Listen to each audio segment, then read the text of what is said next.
இந்திய cricket வாரியமான BCG ஆனது Ireland, England மற்றும் ஏசியன் கேம்ஸ்க்கான T20 அணியின் ஸ்குவாட் விவரங்களை வெளியிட்ட சூழல்ல இந்த 3 ஸ்குவாட்லயுமே வெறும் 15 வயதான வைபவ் சூரியவன்சி தேர்வு செய்யப்பட்டிருந்தாரு. இதுவரை ஐபிஎல் டோர்னமெண்ட்ல கலக்கி வந்த வைபவ் சூரியவன்சி இன்டர்நேஷனல் கிரிக்கெட்ல எப்படி விளையாடுவார் அப்படின்றது பெரிய எதிர்பார்ப்பை ஏற்படுத்தி இருக்கு. குறிப்பா 2028 ஆண்டு T20 வேர்ல்ட் கப் டோர்னமெண்ட் மற்றும் ஒலிம்பிக் போட்டிகளை கருத்தில் கொண்டுதான் சூரியவன்சி தற்போது இந்த ஸ்குவாட்ல தேர்வு செய்யப்பட்டிருக்காரு. இதன்படி அடுத்த 2 ஆண்டுக்கான வேர்ல்ட் கப் டோர்னமெண்ட்டுக்கான திட்டத்துல சூரியவன்சி இருக்காரு அப்படின்றது குறிப்பிடத்தக்கது.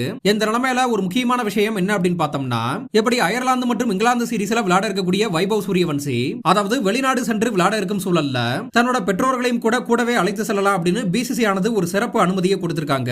பொதுவா வெளிநாடுகளுக்கு சுற்றுப்பயணம் மேற்கொள்ளும் பிளேயர்கள் 45 அல்லது அதற்கு மேற்பட்ட நாட்கள் கொண்ட சுற்றுப்பயணத்தில் விளையாடுறாங்கன்னா தங்களது மனைவி மற்றும் குழந்தைகளை அழைத்து சென்று 14 நாட்கள் அவர்களோட தங்கி இருக்கலாம் என்றும், ஆனா அதற்கும் குறைவான நாட்கள் கொண்ட சுற்றுப்பயணத்திற்கு வெறும் 7 நாட்கள் மட்டுமே உடன் தங்கிக் கொள்ளலாம் என்று அனுமதியானது வரையறை செய்யப்பட்டிருக்கு. கௌதம் கம்பீர் பைஷாலரா வந்த பிறகுதான் இந்த விஷயங்களுக்கு கட்டுப்பாடுகள் விதிக்கப்பட்டிருக்கு.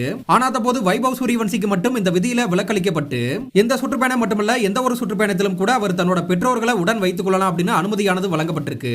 இதற்கான காரணம் என்ன அப்படின்னு பார்த்தோம்னா, சூரியவன்சி இன்னும் 18 வயதை தாண்டாத ஒரு சின்ன பையன் தான் அப்படின்னு போது வெளிநாடுகளுக்கு சுற்றுப்பயணம் மேற்கொண்டு விளையாடக்கூடிய அவரு எதுவும் வித்தியாசமான கடினமான அனுபவங்களை சந்திச்சிடக்கூடாது அப்படின்றதுக்காக தான் அவரோட பெற்றோரை கூட அனுப்புறாங்க. அதன்படி பிசிசிஐ செக்ரட்டரி இது குறித்து பேசி இருக்கக்கூடிய விஷயம் என்ன அப்படின்னு பார்த்தோம்னா, சூரியவன்சி இந்திய ஏ அணியில தேர்வு செய்யப்பட்டு தற்போது ஸ்ரீலங்கா போயிருக்காரு. அவர் இன்னமும் கூட சின்ன பையனா தான் இருக்காரு. இன்னும் அவர் 18 வயதை தாண்டல. இதுக்கு முன்னாடி அவர் அண்டர் 19ல விளையாடி இருக்காரு. ஆனா அப்ப அவர் கூட இருந்தது அவரோட சம வயது பிளேயர்கள் தான். 1 வயசு 2 வயசு அப்படின்னு முன்ன பின்னதா இருப்பாங்க.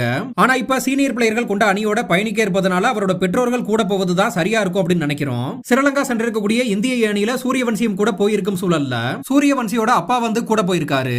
இதுக்கப்புறம் இங்கிலாந்து சென்று விளையாட இருக்கும் சீரீஸ்ல அவங்களோட பெற்றோர்களுக்கு விருப்பம் இருந்தா கூட போகலாம் அப்படின்னு தான் அனுமதி வழங்கியிருக்கோம். ஏன்னா சூரியவன்சி இன்னமும் கூட சின்ன பையனா தான் இருக்காரு. சீனியர் பிளேயர் கொண்ட அணியோட தன்னை இணைத்துக் கொள்வதற்கு அவருக்கு நேரம் எடுக்கலாம். அவரோட குடும்பம் கூட இருக்கு அப்படின்றது அவருக்கு பாதுகாப்பான உணர்வை கொடுக்கலாம். அவர் இன்னும் சின்ன பையனா தான் இருக்காரு. எனவே தான் நாங்க இந்த அனுமதியை கொடுத்திருக்கோம் அப்படின்னு தெரிவிச்சிருக்காரு.